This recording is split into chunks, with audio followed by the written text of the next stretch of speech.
Hello my dear friends, my name is Sarah Dradisha. I am coming from Idiki. ഇന്ന് ഞാൻ ചെയ്യാൻ പോകുന്നത് ഈ ക്വസ്റ്റ്യൻ ആണ്. Which number is to be divided by 50 to get 50 as quotient and 5 remainder? ഇവിടെ നമ്മളോട് ചോദിച്ചിരിക്കുന്നത് എന്തെന്ന് വെച്ചാൽ ഏതൊരു സംഖ്യേനെ 15 കൊണ്ട് ഡിവൈഡ് ചെയ്യുമ്പോൾ 15 quotient ആയിട്ടും 5 റിമൈൻഡർ ആയിട്ടും കിട്ടും. അത് ഏത് സംഖ്യയാണെന്നാണ് ചോദിച്ചിരിക്കുന്നത്. നമുക്കിത് ചെയ്യാനുള്ളൊരു എളുപ്പ വഴിയുണ്ട്. 15 ആണ് ഡിവൈഡ് ചെയ്യുന്നത് സംഖ്യേൻ്റെ കൂടെ ഡിവൈഡ് ചെയ്യേണ്ട സംഖ്യ. 15 ആണ് കോഷ്യൻ്റ് ആയിട്ട് കിട്ടണേ. റിമൈൻഡർ 5. ഇങ്ങനെ നമുക്ക് ചെയ്ത് നോക്കാം എളുപ്പത്തിൽ. കോഷ്യൻറ്റും ഡിവൈഡ് ചെയ്യുന്ന സംഖ്യയും നമുക്ക് ഇൻറ്റു ചെയ്യണം.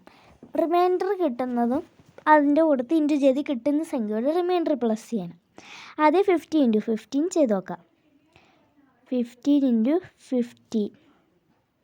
5 × 5 25, 5 remainder 2, 5 × 1 5, 2 plus 2 7, 1 × 5 5, 1 × 1 1, 5, 12 2, remainder 1 2. ഇവിടെ 5 ആണ്. അപ്പം നമുക്ക് 225 കിട്ടും. ഇതിൻ്റെ കൂടത്തൊരു 5 കൂടെ നമുക്ക് ആഡ് ചെയ്യാറുണ്ട്. അത് നമുക്ക് റിമൈൻഡർ ഇവിടെ 5 കിട്ടിയ അതാണ് നമുക്ക് ആഡ് ചെയ്യേണ്ടത്.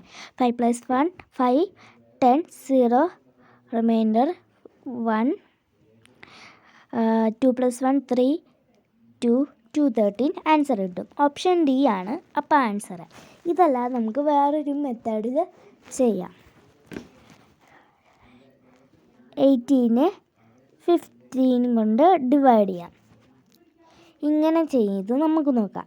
80 15 5 പ്രാവശ്യം, അപ്പം 75. നമുക്ക് റിമൈൻഡർ 5 കിട്ടും.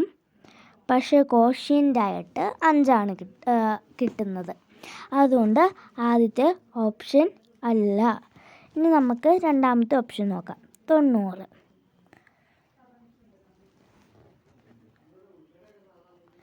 90നെ 15 കൊണ്ട് ഡിവൈഡ് ചെയ്യുമ്പം 6 കിട്ടും. അപ്പം 90 തന്നെ. ഇതിനകത്ത് നമുക്ക് കോഷ്യൻറ്റും റിമൈൻഡറില്ല. കോഷ്യൻ്റ് 6 ആണ്, അതുകൊണ്ട് സെക്കൻഡും അല്ല. തേർഡ് 220. ഇതിനകത്ത് 15 22-ൽ 15 1 ടൈം, 15 2 ൽ നിന്ന് 5 പോലെ കടമെടുത്ത് 12 ൽ നിന്ന് 5 പോയാൽ 7 0.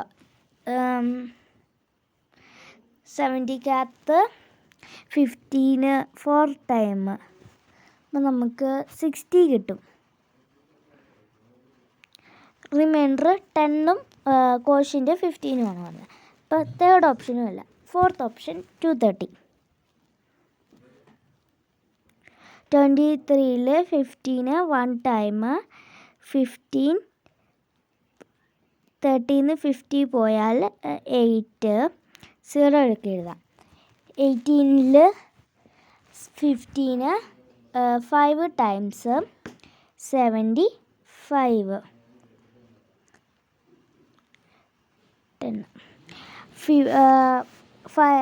10ൽ നിന്ന് 5 പോയാൽ 5 0. ഓപ്ഷൻ ഡി ആണ് കറക്റ്റ് ആൻസർ. ഡിവൈഡ് ചെയ്യുന്ന സംഖ്യ 15, കോഷ്യൻ്റ് 15, റിമൈൻഡർ 5. അപ്പോൾ കറക്റ്റ് ആൻസർ 213 ആണ്. ഫോർത്ത് വൺ ആണ് ആൻസർ. Thank you.